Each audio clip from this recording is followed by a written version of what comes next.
This next selection is actually by Candace Stout, Bill in the St. Louis Cathedral. As part of the program of formal tours of the Cathedral Basilica of St. Louis, my classes were provided with a very competent, albeit very formal, docent. To begin our tour, she guided us around the cathedral's exterior like an art historian, pointing out the many classically Romanesque features. Throughout our 30-minute walk around the building, I brought up the rear, gently rounding up and prodding the stragglers among my 42 students. Although everyone was pleased to be on a field trip some 90 miles away from their school, there were those who were easily distracted and whose interest in architecture was understatedly scant. At the very fringes, I would always find Bill Thaley, disinterested, lethargic, and ever bored. No matter how I tried, I could never get a rise from him, never a modicum of interest. After our exterior study, it was time to learn about the wondrous Byzantine interior, with the largest mosaic collection in the world, covering 83,000 square feet and including 41.5 million pieces of glass tesserae. The docent proceeded through the doors, up the nave, and stopped in the basilica's core, right under the massive dome ringed with colored mosaics and Romanesque-style windows. The sun was shining through one side of the dome, and the golden mosaics were sparkling, and even the most secular among us felt something of the spiritual in the air. So there were my students, what I thought were all of them, gathered and very quiet in the heart of this old church, waiting for the lecture to begin. As I was taking one last look around to make sure everyone was there, ready and listening, all of a sudden the enormous wooden doors at the back of the cathedral swung open and in walked Bill Thaley. Everyone was so surprised and so still, he had no idea we were there. He stepped inside the door and stopped, mouth open, eyes sweeping heavenward to the golden gleaming dome. In the hush of the colossal room, we all heard Bill's candid evaluation of his experience. Holy shit. There were no giggles from his classmates. There was no reproach from his teacher, no motion of shock or disapproval from the grave docent. Bill had taken in the full effect of the magnificent cathedral. He had been moved. Everyone knew it, and despite the indelicacy of expression, everyone agreed.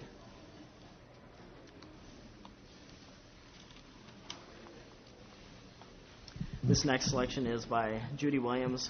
She's looking back and reflecting over her teaching experience. I know now that I cannot save the world, nor even give every student all that they need. What I have tried to do over all these years is to help both teachers and students realize that the ability to create and enjoy art is for everyone. The ability to draw or paint is not visited magically upon a selected few, but is also by study and practice.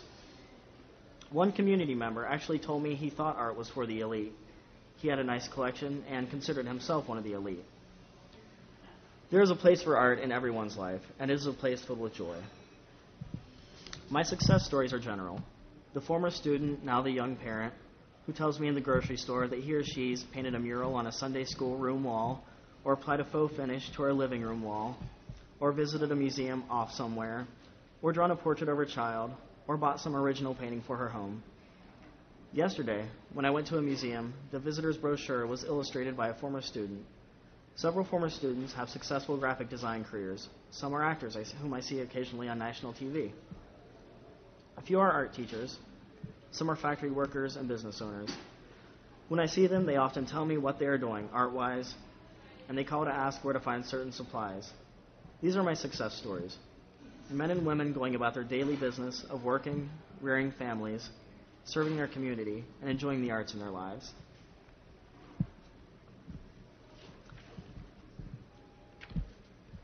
And here's a final selection by Jeannie Sigler, reflecting back on her experience.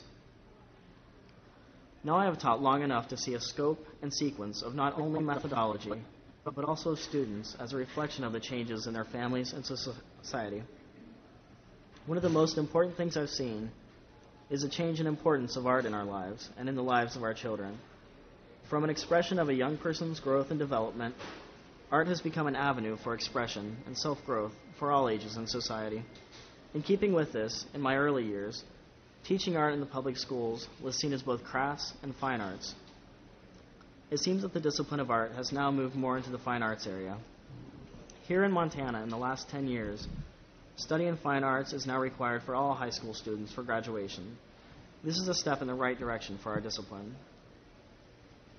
One of the greatest obstacles to teaching art, especially in the early years, was attitude.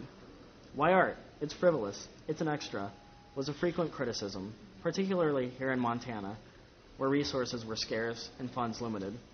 Instead of looking at art as an important process in the growth and development of children, it was viewed as something classroom teachers could do with pre-designed assignments on Friday afternoons. In many districts, but not all yet, art is increasingly viewed as essential to the growth of our children.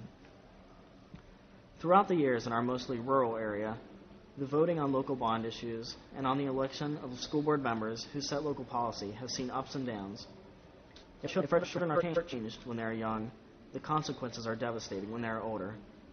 I still feel very strongly that if we pour in resources when children are young and work with a smaller teacher-to-student ratio, the results can be outstanding.